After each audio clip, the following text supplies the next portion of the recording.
Bhagavatam class, the very auspicious, wonderful festival, Govardhan Puja. We'll be continuing with the standard program of Bhagavatam verse. We're still in the 9th canto, chapter 14. Today is text 37. Striyo hi akaruna krura Durmarsa priyasahasaha Gnantyal parte pivishrabdham Patim bhrataramapyuta Striyo hi akaruna krura Durmarsha priyasahashaha Gnantyal partipi vishrabdham Patim bhrataramapyuta Striyo hi karuna krura Durmarsha priyasahashaha Gnantyal partipi vishrabdham Patim bhrataramapyuta.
Striya,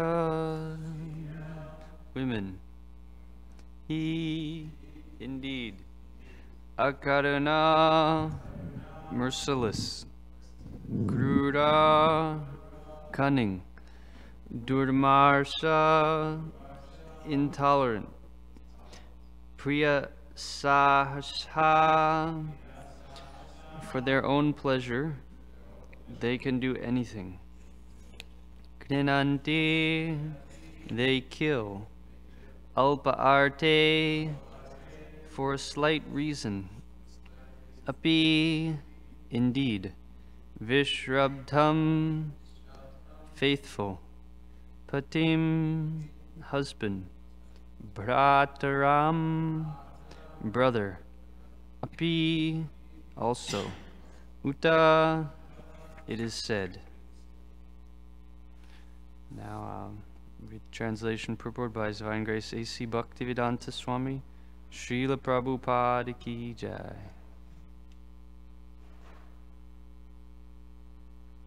This is Urvasi, a heavenly inhabitant speaking. So that will be helpful to know that this verse is spoken by someone, a female body. Translation. Women as a class are merciless and cunning. They cannot tolerate even a slight offense. For their own pleasure they can do anything irreligious, and therefore they do not fear killing even a faithful husband or brother. Purport. King Pururava was greatly attached to Urvasi, yet despite his faithfulness to her, she had left him. Now, considering that the king was wasting his rarely achieved human form of life, Urvasi frankly explained the nature of a woman. Because of her nature, a woman can respond to even a slight offense from her husband by not only leaving him, but even killing him if required. To say nothing of her husband, she can even kill her brother. That is a woman's nature. Therefore, in the material world, unless women are trained to be chaste and faithful to their husbands, there cannot be peace or prosperity in society.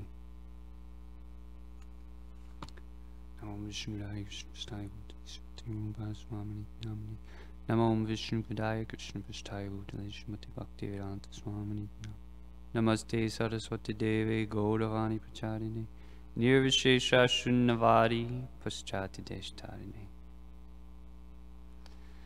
Hare Krishna, everyone. So it's an interesting verse we have here for a festival day. But everything in the Bhagavatam has a very important purpose. And the Bhagavatam is a literary incarnation of Krishna. Idam Bhagavatam Nama Puranam Brahma Samhitam Uttama Shloka Charitam Chakara Bhagavan Rishihi Nishayasya Silokasya Danyasastaya Namahat. The Srimad Bhagavatam is the literary incarnation of God. It was compiled by the sage Vyasadeva, the incarnation of God. And it is meant for the all good of all people. It is all blissful, all good, and all perfect. So, the lessons throughout the Bhagavatam purify us, and they inoculate us against material involvement, material enjoyment, which is the root cause of being separated from Krishna. Today we have the beautiful Govardhan puja, sacrifice, yajna, festival, which teaches us the position of harmony of the jiva, of the living entity, in that close relationship with Krishna, the loving exchange that is there. But on the other side, we have experience, and we have the material realm, which shows us the fate of those who have turned away from Krishna. So, this particular section here is teaching us about the fate when the living entity turns away from that original divine spiritual harmony with the Lord in the spiritual kingdom, and has to undergo such unnecessary and burdensome sojourn through material nature, sometimes as a man, sometimes as a woman, sometimes as a fish, sometimes as an insect. All these unnecessary, repetitious births, actually, which are foreign to the pure spirit soul. So just to trace back a little bit, we can see kind of the context of this verse. We know that Pururava was captured by Urvasi, a very heavenly damsel. She's an Apsara, I think the leader of the Apsaras. And I'm not sure how far. Okay, so he had already enjoyed very extensively with Urvasi, and she had left him. And now he happened to be seeking so much suffering because she had left him.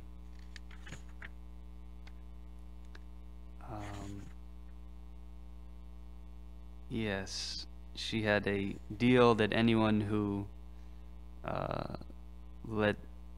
take the lambs, this was a condition in order for her to come down from the heavenly planets and enjoy with him. And he broke those conditions. He went out in the night to try to take the lambs, and she had mentioned if she's ever seen naked, she'll leave. So he became extremely disturbed, lamenting. He traveled around like a madman. Once during his travels, he saw her accompanied by her companions, and he spoke to her these sweet words, revealing his intense agony, actually. And he's saying, without you, my body is useless. It should just be eaten by foxes and vultures. So this is giving us so much instruction in terms of the nature of the material attraction and ultimately the suffering that accompanies anything, attachments in this material world. In the beginning, they seem like nectar, but they're always ending in a unsatisfactory and often extremely miserable situation. And so here, Urvasi is somewhat chastising the king, and she's saying, you are, don't allow your senses to overcome you. This is not proper dealing. That don't fall into the trap of sense attraction, sex attraction. The human being has higher duties to perform. So it's such a actually incredible pastime. I'm not quite sure who is giving some of the previous discussions, but we can learn so much actually how this is one of the most binding factors in the material world. It keeps us here actually life after life. Prabhupada would continually emphasize that point. And when we hear it from the Bhagavatam, it allows us to take a deeper look, actually, how intricate and how deep that actually can go, that a great king, actually a great leader, a great follower of Dharma, he becomes brought down to the level of a very minuscule position. The Bhagavatam for this says, like a dancing dog. When one becomes captured, they lose their sense of discrimination, their higher purpose. So that is the danger of having uncontrolled senses. And this is one of the primary introductory preliminary points before one can really take to higher levels of spiritual life, is to control the mind and the senses. And it begins generally with the eyes. The eyes have the tendency to stray towards objects of satisfaction. But the Bhagavatam describes that each of the senses, for many of the animals, they have one sense which is especially powerful. In the human being, actually, all the senses are very powerful. So if one does not learn or endeavor, actually make a positive endeavor throughout their life to learn to control those urges of the senses, then we find that one's life is brought into inauspiciousness. We can never attain Krishna consciousness unless we learn how to very carefully and willfully control the senses. If we're not making that conscious effort, then the senses are controlling us. It's either one of the two. Either we're endeavoring, and by Krishna's mercy, getting some grasp, ability to control the senses, or we're under their grip. Extremely powerful forces in this material world.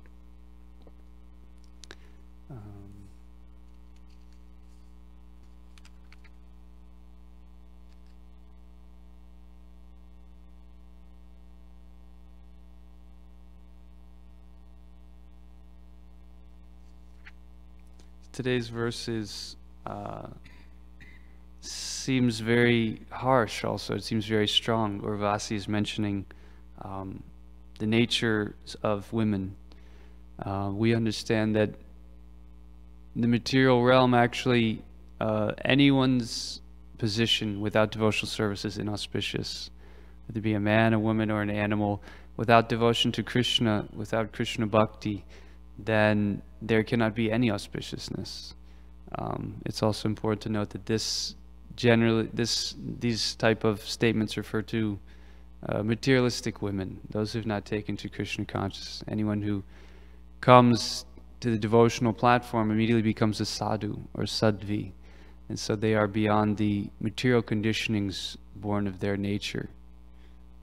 Materialistic men, materialistic women, they're both not in a good place.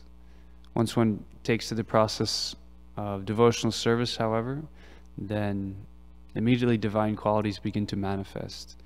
And we see that in the beautiful pastime of Govardhan, the pure state of the living entity, where all the divine qualities are visible and being manifest, and actually play an important role in the continuing unfolding of the wondrous and most ecstatic pastimes.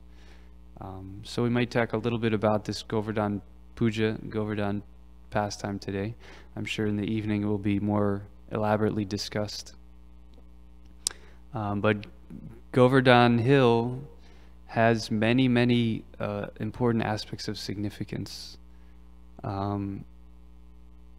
Govardhan Hill is the sacred mountain, actually. In the Vedic understanding, we understand that even mountains, it's a jiva who is in a particular, you'd see like crystals grow.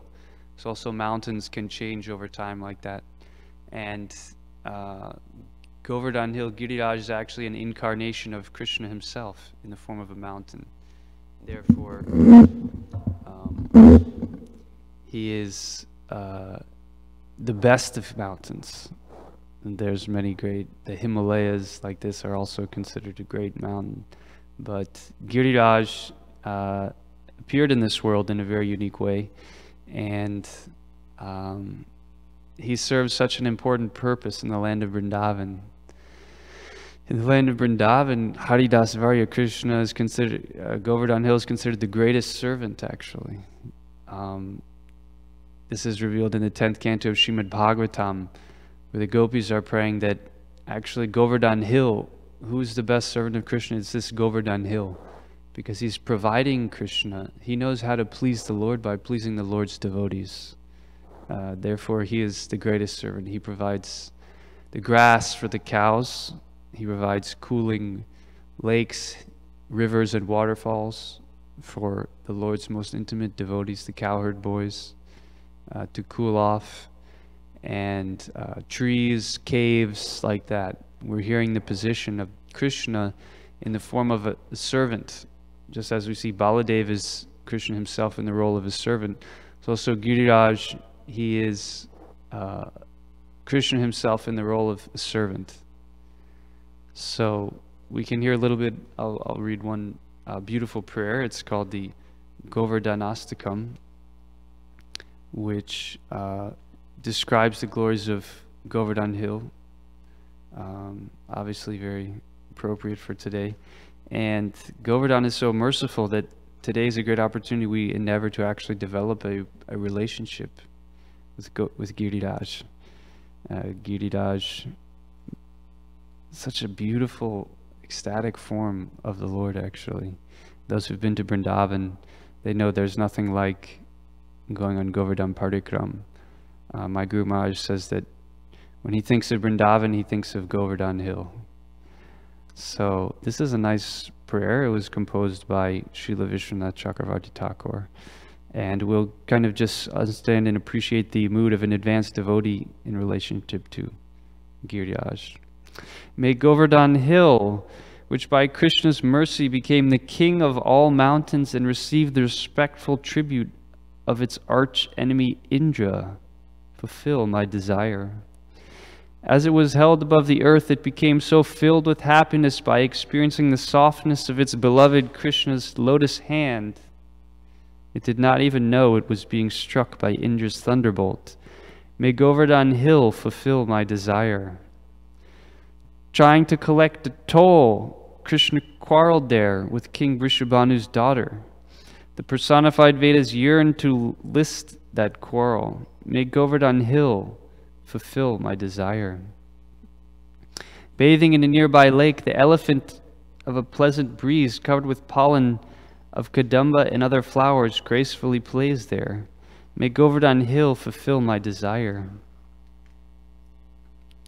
Does the sweet fragrance of Govardhan come from the musk deer who relax there, from the Lord who plays there, or is it Govardhan's own natural scent? May Govardhan Hill fulfill my desire. Searching there for Lord Hari on the path of his flute music, the astonished deer do not find him.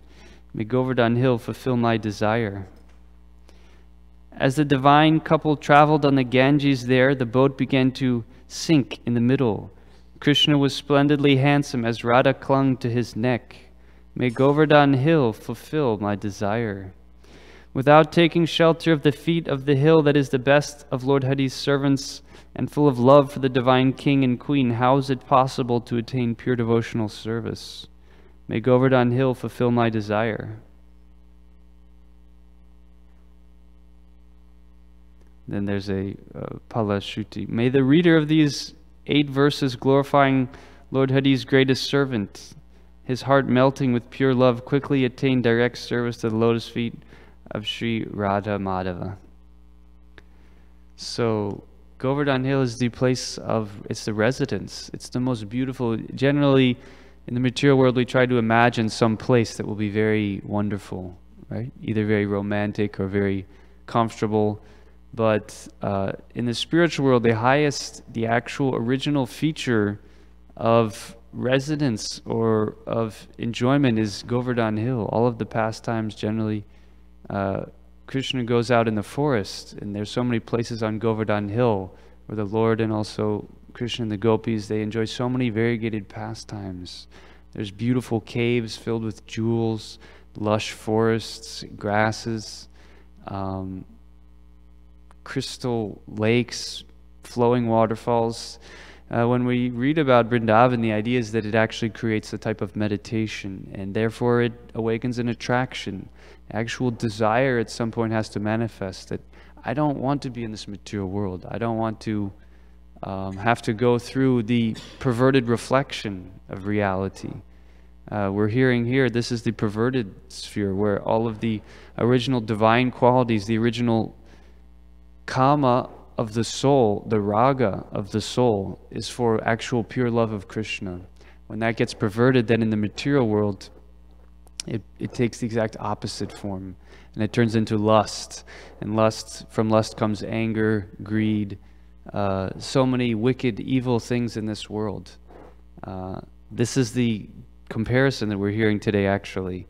When the soul is not finding shelter, finding satisfaction, turning back his attention towards Krishna, then the soul has no other refuge but to take shelter of material satisfaction or material gain, which means trying to put myself first, trying to enjoy as an imitation God. That is the cause of the negative qualities that are mentioned here. Merciless, devoid of mercy. Mercy can only come when one is connected to the most merciful, Krishna. So these are actually demoniac qualities. And the demoniac and divine qualities, they exist simply depending on the soul's orientation towards Krishna. The dvesha, the hatred comes, the soul becomes envious, that why should Krishna be God? So this Govardhan pastime, it also teaches us what is the position of God. I was reading recently that one of the distinctions between the Kanishta and the Madhyama Adhikari is that a Madhyama, he's completely rooted out any traces of Mayavad philosophy. So here we're hearing the real position of God, Krishna. He can very easily lift a mountain with his pinky finger. What can we do? But still there is a very far-fetched and bogus idea that is in the subtle body and the false ego, that I should be God, I can be God. So this is a very humbling when we reflect that Krishna is here lifting a whole mountain for 7 days. That humility, actually, that honesty, this is real self-honesty, to come to terms with our position. That what am I? And what am I in relation to God? I am, Prabhupada says, simply insignificant. That is actually a very pacifying and liberating realization. The false ego wants to convince us I'm something great. Everyone should worship and adore me. I should be in the center. I should lift Govardhan Hill.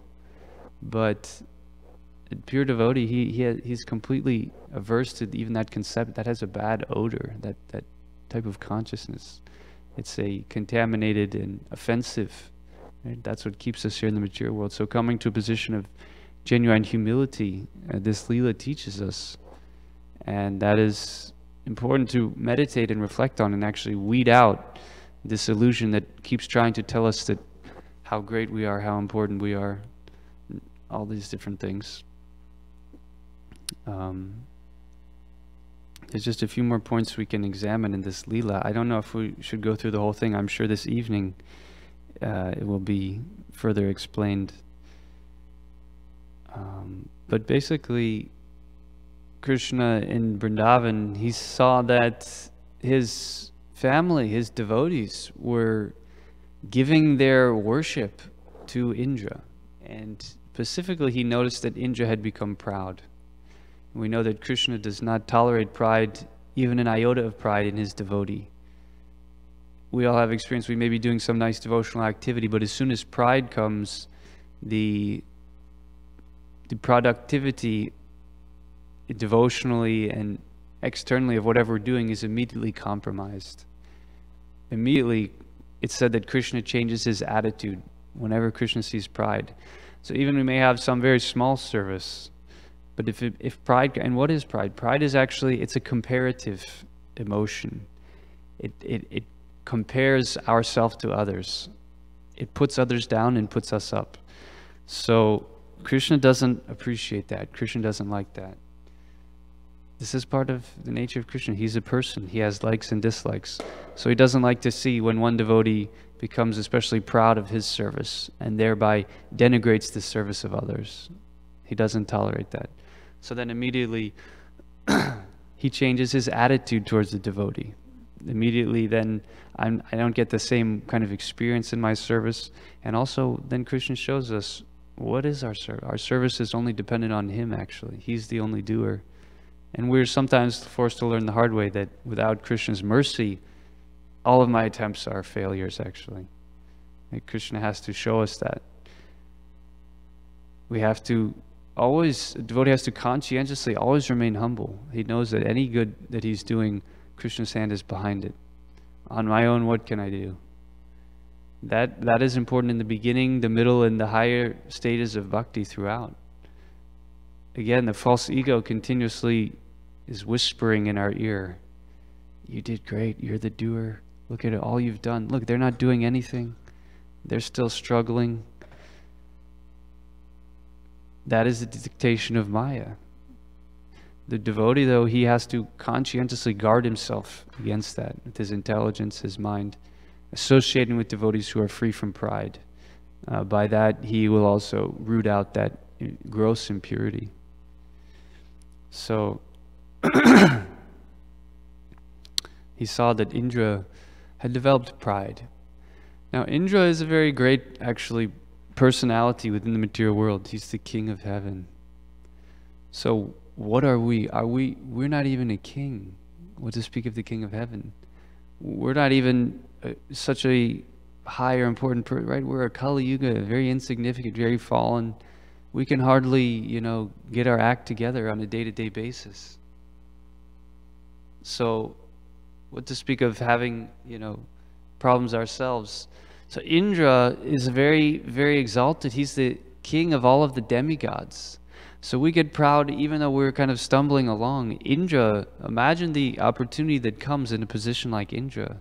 So much opulence, so much power, so much enjoyment, so many people willing to respond to his every whim or desire. So Indra became, Krishna saw that Indra had become proud. He'd become proud of his position.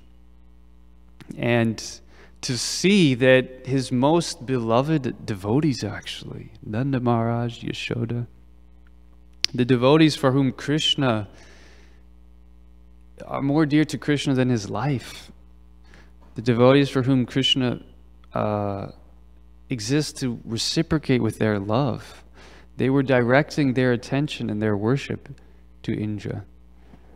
Krishna could not tolerate that. It was painful. And out of mercy, he wanted to correct Indra and bring him back to his senses. Because pride is considered an intoxicant. So we've taken a vow, no intoxication. But that also, on a higher sense, refers to we get intoxicated by ego.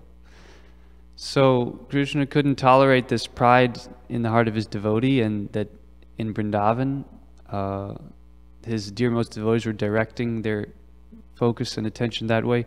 So he devised this beautiful plan, actually, how to do many things. Whenever Krishna does something, he does many things at once. So he simultaneously humbles Indra in a very profound way. And he teaches the Brajvasis and all of us that actually our worship should only go to Krishna. We don't need to worship anyone else.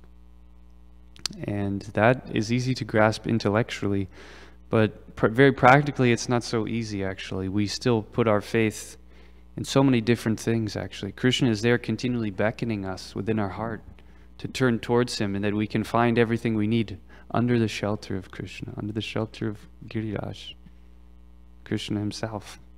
But due to conditioning, our senses and our attention is continually geared externally outward.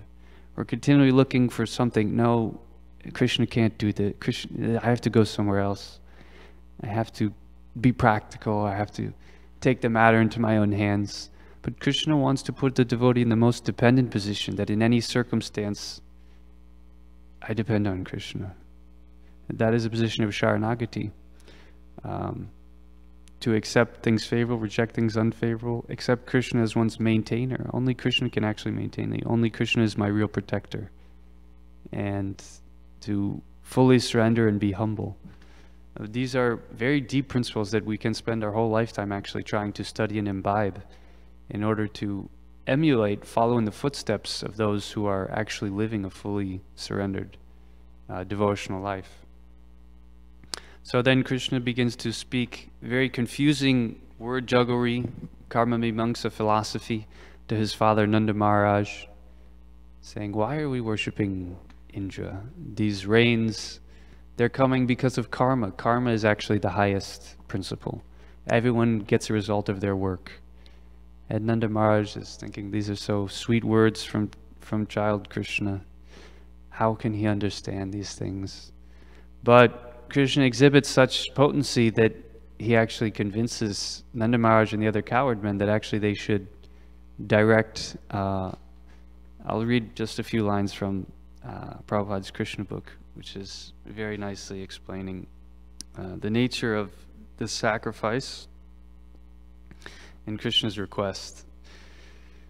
After hearing the statement by Krishna, Nanda Maharaj replied, my dear boy, since you are asking, I shall arrange for a separate sacrifice for the local Brahmins in Govardhan Hill, but for the present let me execute this sacrifice known as Indra Yagya.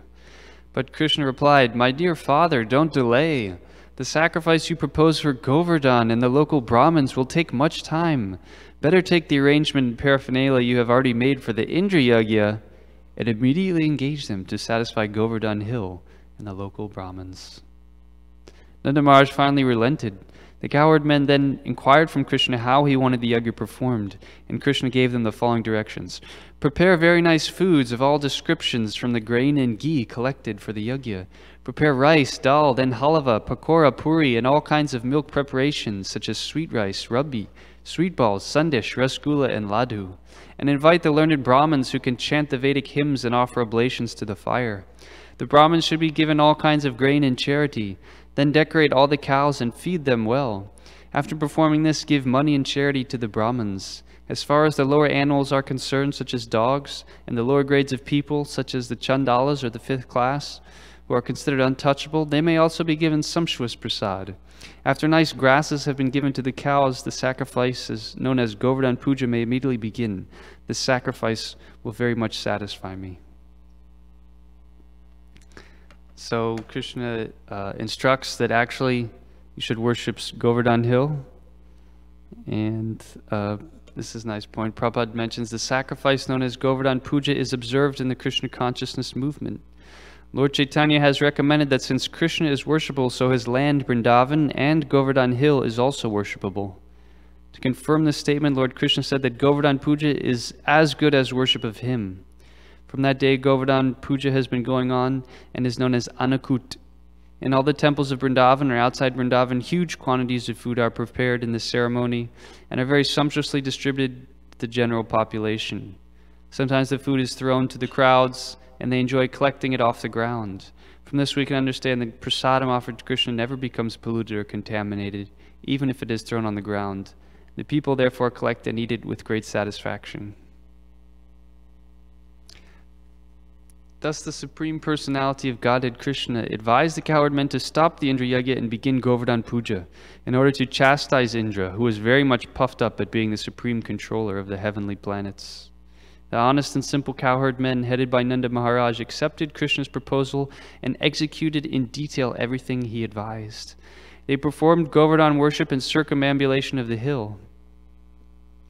According to the instruction of Lord Krishna, Nanda Maharaj and the cowherd men called in learned Brahmins and began to worship Govardhan hill by chanting Vedic hymns and offering prasad.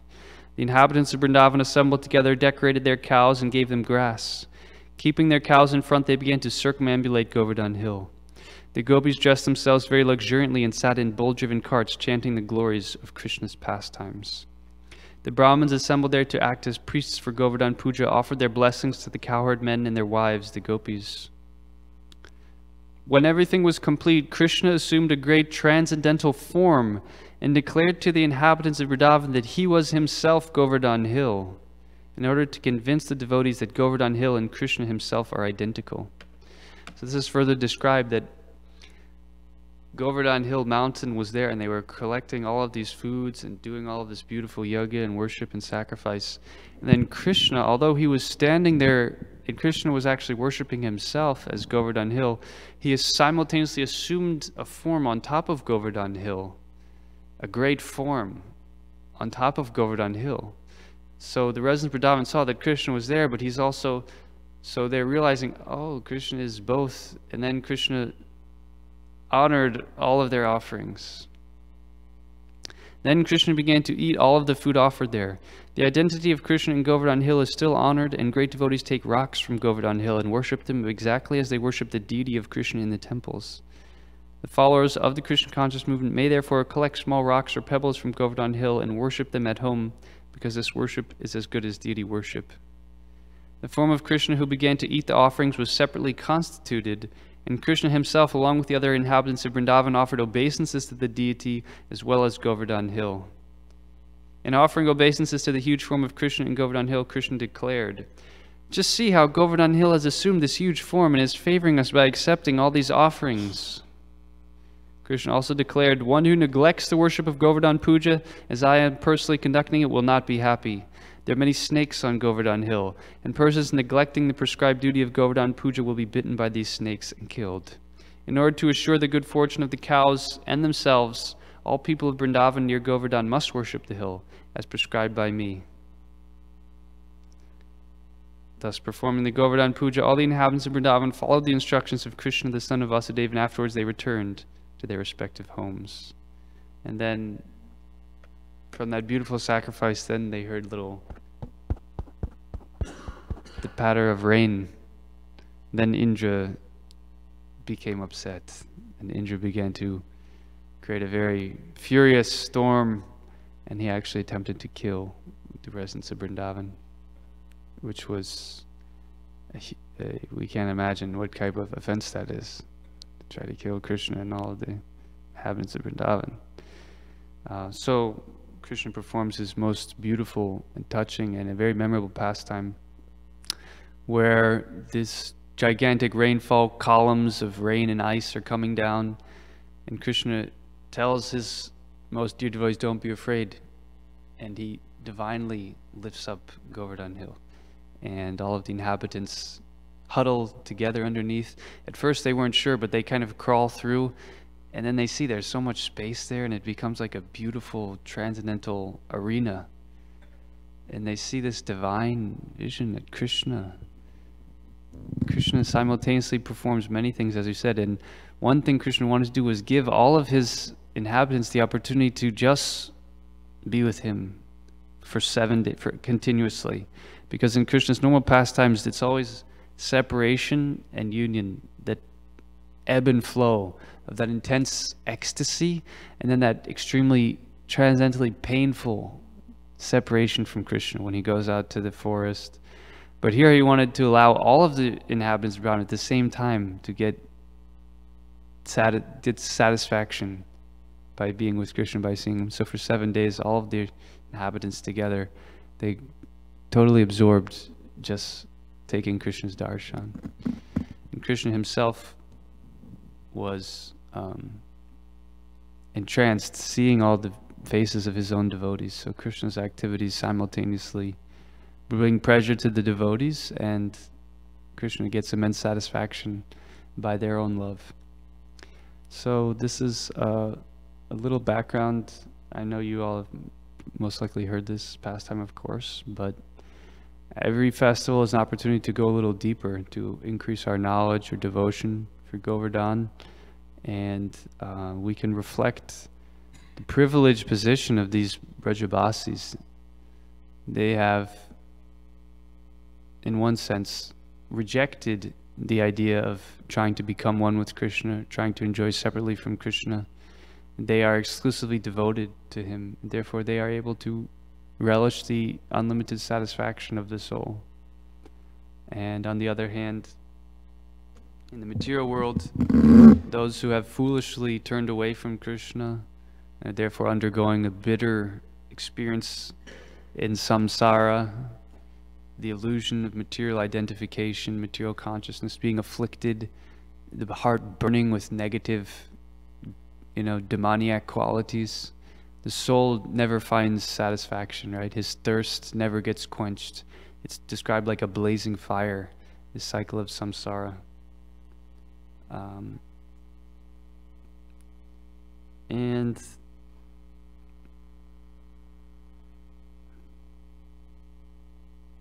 Prabhupada is indicating here the key for prosperity and peace in society is for people to follow spiritual principles, both men and women. When they take up sadhana bhakti, very rapidly purification begins, and these negative qualities are rooted out, dependent on the quality and the intensity of one's shravanam and kirtanam, hearing and chanting about Krishna. So sometimes we get so busy, we have so many practical activities, but we don't want to be in the Krishna conscious movement and not think of Krishna. That is Maya, for sure. So we have to take advantage as much as possible whenever we can. Krishna gives that opportunity. Today is one such day. So I thank you very much for your kind attention. I apologize, I didn't have too much to share. Just a few recollections of this beautiful festival, and I'm sure you all have your own appreciations. So we'll see if there's any comments or contributions. Hare Krishna.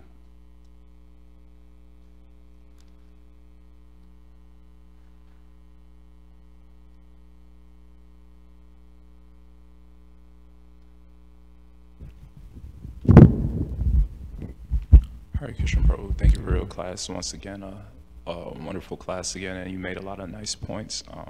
Too many to comment on. We could discuss maybe afterwards. But one point you were mentioning is you said something to the extent of any position without devotional service is inauspicious. And you also mentioned a dancing doll. Well, I just kind of want to appreciate one verse that one of my favorite ones. Maybe you could elaborate on it a little bit. It says, this is from the 5th canto, chapter 1, verse 17. It's one of my favorite verses because it's very clever. It says that essentially, even if one is a monk traveling from forest to forest, he must always fear material bondage because he is married to 6 co-wives, the mind and 5 senses. And even if a person is married, if he's divorced from Maya, then he's always Atmaram, self-satisfied. And this reminds me of the pastime Urvasi and Ambarish, because even though externally Durvasa wasn't married, he was married to his false ego, therefore he tried to kill Ambarish. So, and it also reminded me of a pastime I was mentioning to devotees yesterday in Srila Prabhupada Leela Amrita, the chapter entitled India, Unifying ISKCON. In that chapter, it specifically mentions where the sannyasi were looking down towards the householders and saying they can't be leaders. And in that pastime, Prabhupada, like you were mentioning, if you become proud, then the Lord or the spiritual master chastise you. And in this chapter, Prabhupada chastised one of the sannyasi. He kept on emphasizing that sannyasis are superior to householders. So Prabhupada told this sannyasi, he said, just because no woman wanted to marry you, you say that no one should get married, and he was embarrassed. So can you exactly explain? That was embarrassing, right? Can you explain exactly, like, we're not saved just because we're, single, like Jatendra was saying we're single, but we could see that even if you're single, you're still a dancing dog in the hands of Maya, so maybe you could explain some more pastimes about that. I just appreciated those verses from the Bhagavatam and that pastime, so. Yeah, actually in our society, there's not so much difference between brahmachari and grihastha, because the standard that Prabhupada set, it's not that the grihasthas are doing illicit, right? They may have 1 or 2 children, but it's not, so they're grihastha brahmacharis. So yes, we understand it's not that just by one being in a renounced position that they become Krishna conscious. But one point is that by reducing association with the opposite sex or the objects of attachment or attraction, then one does become, they're able to focus, they're able to generally become more strong. So whether that happens in a brahmacharya ashram or even in the grihastha ashram. The grihastha ashram doesn't mean that now we just hang out and just enjoy and just let our senses go. No, actually, even as a grihastha, there's training that everything has to be properly directed and carefully. In traditional Vedic culture, there'd be separate quarters, because the Vedic rishis understand there's immediately a loosening or a slackening when there's mixing. But there is no shastric reference that just by becoming, actually, real renunciation is a very high standard. A lot of us are not even close to what a real renunciant this life is like. When we read about the devotees in Gaur Leela, the real standard. So one's position in a varnashram does not have a bearing on one's devotional competency. It is meant to help facilitate, but in any ashram, the key is how much can I engage in the service of my spiritual master? And to that degree, one determines what ashram is most favorable. And that's a little bit on what you were mentioning. Any other comments or questions? Or if Shri Guru Mataji would like to mention anything? Yeah.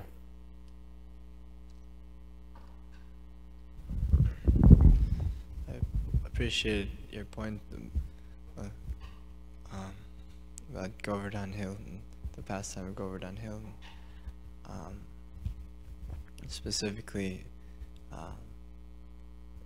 I've never heard before explained like taking soul shelter of Krishna, not having to worship any demigods, but even specifically, even more so. You mentioned just taking shelter of material energy in general, or trying to fix things materially instead of just simply taking shelter of Krishna. It's a really nice point.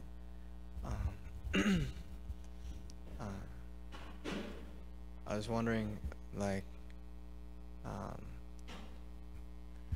what the difference is between like engaging in your duty for Krishna or taking shelter in like a material duty.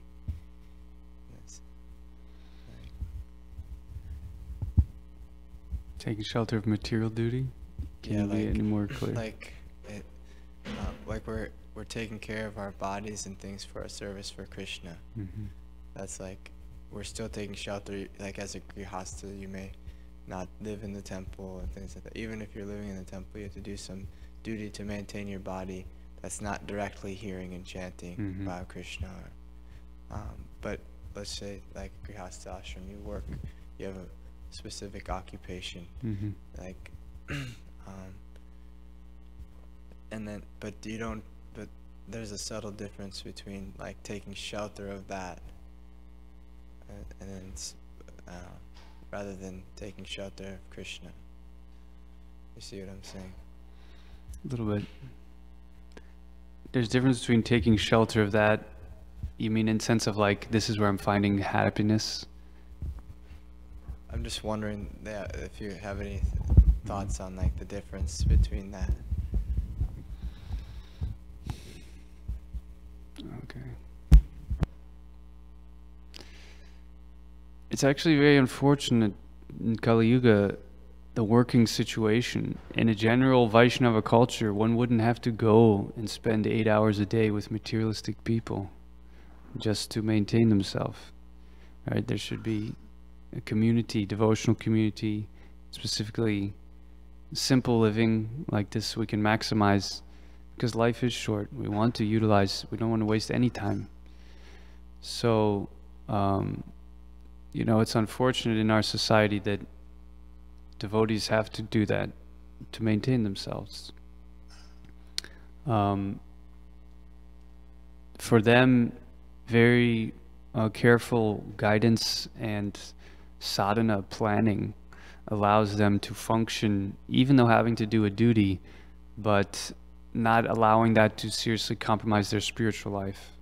Or by having a strong sadhana and endeavoring extra because of that involvement, where they can maintain, you know, Krishna consciousness even in an unfavorable atmosphere. So, in that sense, one does not take shelter of that material energy, even though they are engaged, they're in the world. But if they're very steady and they're fixed, and actually they're living a very austere and devotional life, then they can actually transcend that material influence. That's a high platform. That's not easy. Generally, it's difficult.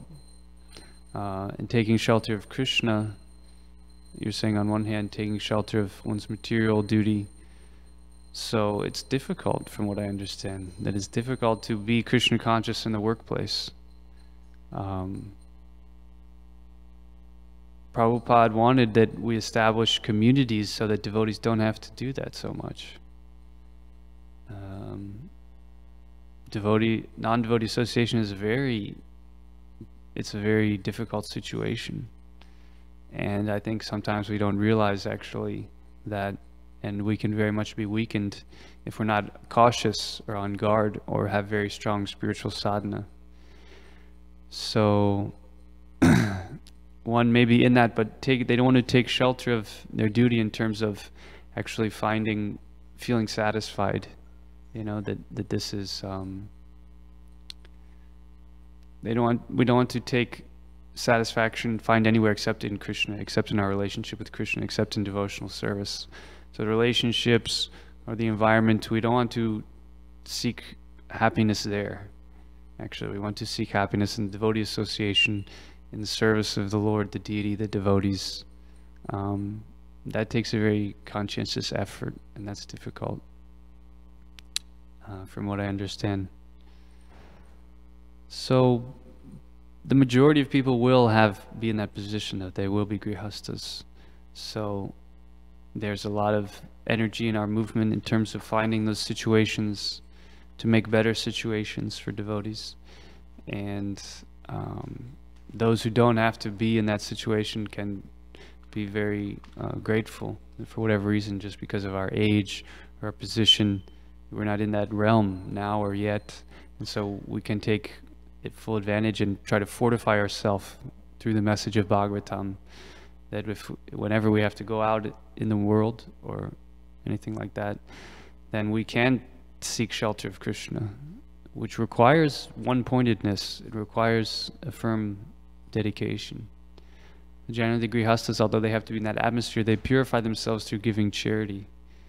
They have to work very hard, but when they give the fruits of that to Vaishnavas, to Brahmins, to those in the renounced order, then they get a lot of mercy. And all of their hard work, it becomes, you know, mitigated to one extent. And that's the Vedic injunction, that by giving the charity, then it purifies the ashram and everything. And then there's inviting sadhus to the home and actually making one's home a temple, conducting programs there. So these are the means by which they take shelter of Krishna, even in that situation. Anyone else can share if they like on this point? I'm not so expert. Okay. You want to share something? Okay. Thank you.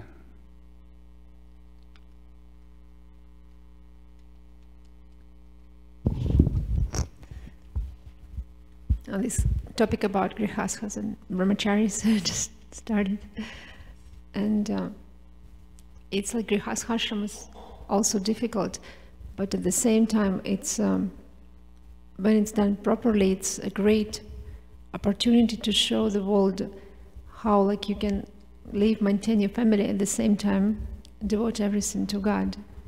Mm-hmm. Because like in general world, they're very, like it's very hard, especially in Kali Yuga, to become sannyasi. So actually devotees, one of their important role is to show the example. Because like if only brahmacharis or sannyasis would practice devotional service, then it will be very hard to find a room for regular people. Then they will think, I cannot become devotee of God. Mm-hmm. But Krishna is saying, whatever you do or eat or give away, do it as an offering to me. So one of the roles of devotee is to show regular people how to, whatever you do, just offer to Krishna, and how not to consider your children as your children, but as gifts of Krishna, and how to direct them in a devotional mood. It's actually very difficult to find that balance. But if devotees will be able to find that balance, then many people could join. Like, if devotees will be able to show how to, like, balance life, health, spirituality, like everything, then really many people would be able to join. Thank Hare you. Krishna. Thank you very much.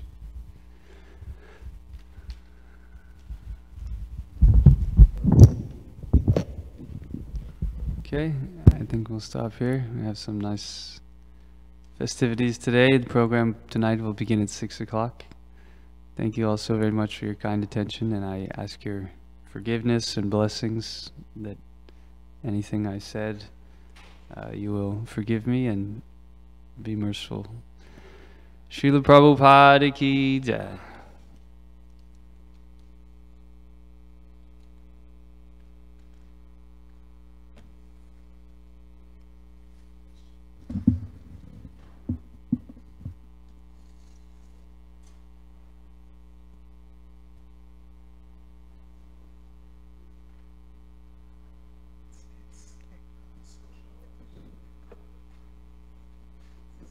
What's that?